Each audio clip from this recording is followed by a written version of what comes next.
paracha de la semaine du grand rabbin Jacques Waknin.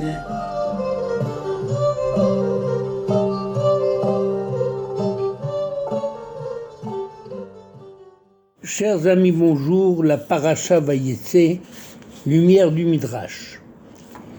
Vayetse Yaakov mi Beersheva, Yaakov sortit de Beersheva et il alla à Haran.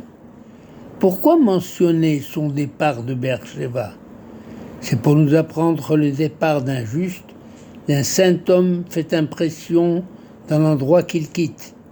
Aussi longtemps que le juste se trouve dans une ville, c'est lui qui en est la beauté, qui en est l'éclat, c'est celui qui en est la majesté. C'est ce qu'écrit Rashi. Mais si la ville profite tellement de sa présence, le juste Yaakov n'avait qu'à y rester. En réalité, en écrivant Vayetse, il est sorti, il est parti. La Torah a voulu insister sur le fait que Yaakov avait besoin de changer d'air, de changer d'atmosphère, parce qu'il en avait assez de celle qui régnait dans la ville de Beersheva. Une atmosphère polluée par les mauvaises mœurs de ses habitants.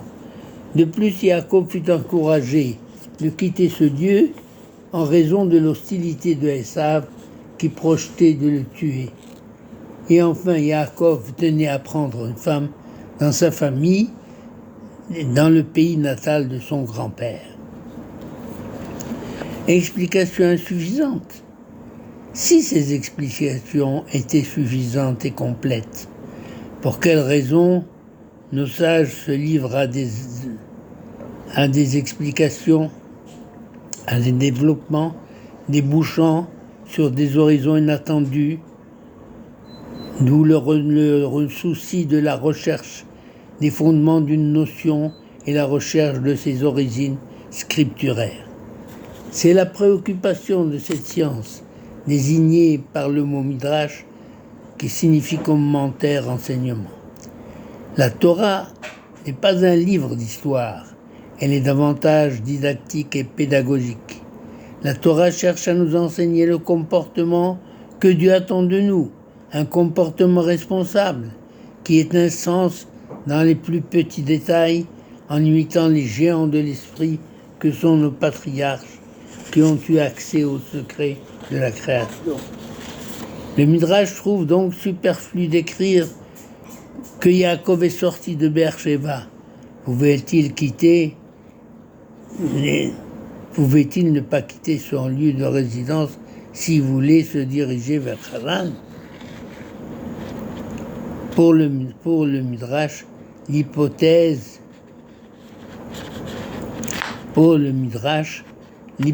de base n'est qu'un texte qui met toujours en jeu plusieurs significations.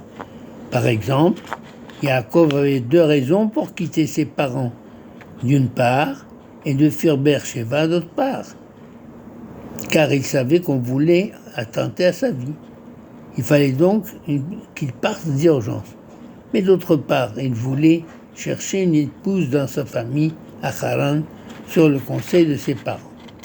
Si le déplacement d'un juste d'un endroit à un autre crée un vide là où il demeurait auparavant, on peut se consoler dans une certaine mesure en pensant qu'il fera œuvre utile là où il va s'installer.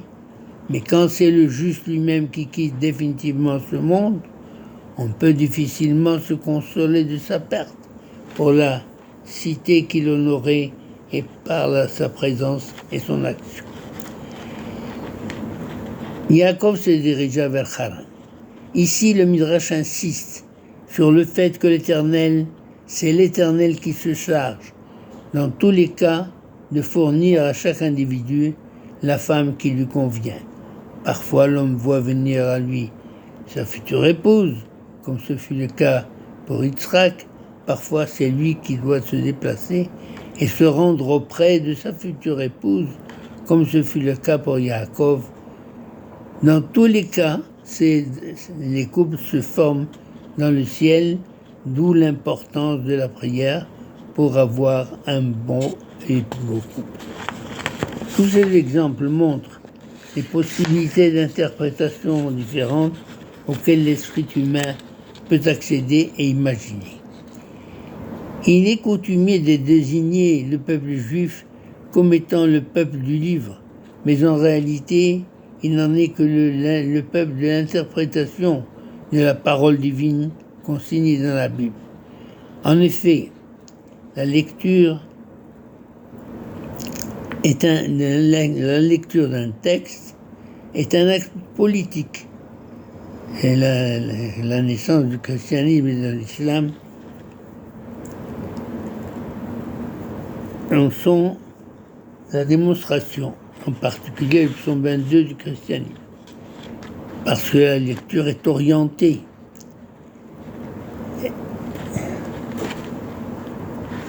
Tout dépend quelle orientation on lui donne. La naissance du peuple juif. Yaakov se dirigea vers Haran. Il arriva à un endroit où il établit son gîte parce que le soleil s'était couché. Il prit des pierres de l'endroit et en fit son chevet. Puis il passa la nuit dans ce lieu. Le Midrash dit qu'aussitôt Yaakov ayant pris les pierres, celles-ci se mirent à se disputer, chacune voulant que le juste reposât sa tête sur elle et non sur celle de la voisine. Pour calmer cette sainte querelle, l'Éternel, béni soit-il, les souda tous ensemble. Elles ne formèrent plus qu'une seule pierre, qu'un seul bloc sur lequel Yaakov posa sa tête et s'endormit. Le Midrash nous dit que les pierres que Yaakov prit au départ étaient au nombre de 3. Elles devaient symboliser les 3 fondements sur lesquels repose le monde, l'étude de la Torah, le culte et la charité. C'est alors qu'une querelle éclata entre ces 3 pierres, chacune voulant se considérer au détriment des 2 autres comme l'élément essentiel et la pierre angulaire du monde. Le Saint béni soit-il fut obligé d'intervenir lui-même en fusionnant ces pierres en une seule et unique pierre, donc un seul bloc,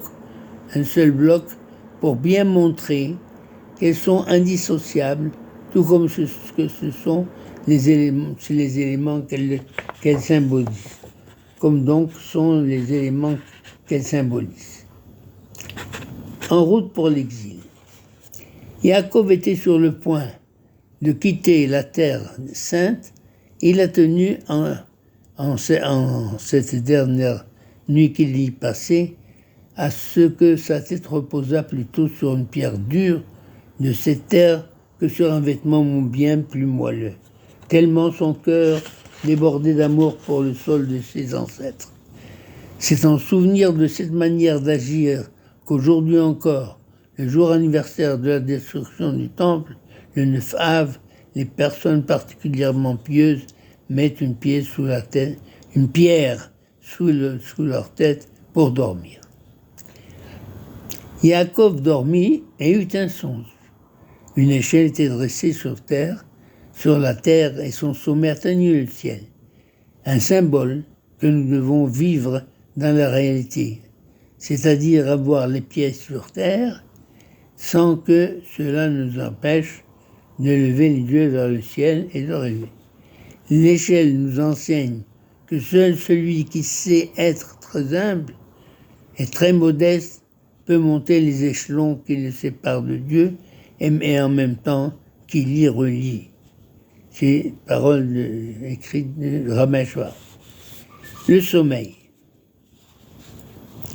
Il est dit à ce sujet que Yaakov n'avait pas dormi pendant 14 ans. Comment a-t-il pu tenir aussi longtemps sans sommeil? Nos sages expliquent qu'en réalité, il existe 2 sortes de sommeil. Le premier au sujet duquel on emploie le verbe shachav, se coucher, et l'autre nirdam, somnoler, être assis, comme cela arrive aux personnes âgées lors des conférences ou de cérémonies officielles. Yaakov ne s'est pas couché pendant 14 ans, mais il a dû somnoler sur sa chaise dans la maison d'études. L'homme ne doit jamais désespérer, d'avancer pas à pas ou de monter échelon par échelon, à l'exemple des anges célestes du rêve de Jacob, les messagers divins rattachés à la terre d'Israël qui avaient donc exemple des anges célestes, messagers divins rattachés à la terre d'Israël qui accompagnaient Yaakov et qui n'avaient pas le droit de dépasser la frontière du pays, devaient remonter, tandis que les anges dont le siège est en dehors d'Israël devaient descendre pour reprendre du service en accompagnant Yaakov jusqu'à Haran. C'est à ce moment-là que Dieu promit à Yaakov de lui donner la terre d'Israël. Et malgré cela, à son retour en Canaan, Yaakov fut obligé d'acheter un terrain à un prix élevé pour y planter sa tente, ainsi qu'Abraham l'avait fait avant lui. D'ailleurs, il était obligé d'acheter une sépulture pour sa femme Sarah. Yaakov prit conscience donc que Dieu était dans ce lieu, et Yaakov demanda alors au Maître du monde protection et assistance.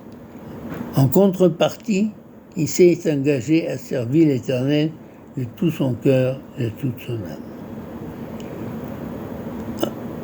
Yaakov arriva finalement chez Laban, épousa ses 2 filles Léa et Rachel, et en eut 12 enfants qui formèrent les 12 tribus d'Israël. Ce récit donc émaillé de nombreux miracles que le Midrash illustre à profusion montre bien les origines et la puissance de la foi du peuple d'Israël en tout temps et en tout lieu. Veuille l'Éternel se souvenir de sa promesse de protection en faveur de tous ceux qui mettent leur vie en danger pour que vive Israël. Amen. Ken Yehi Ratzon.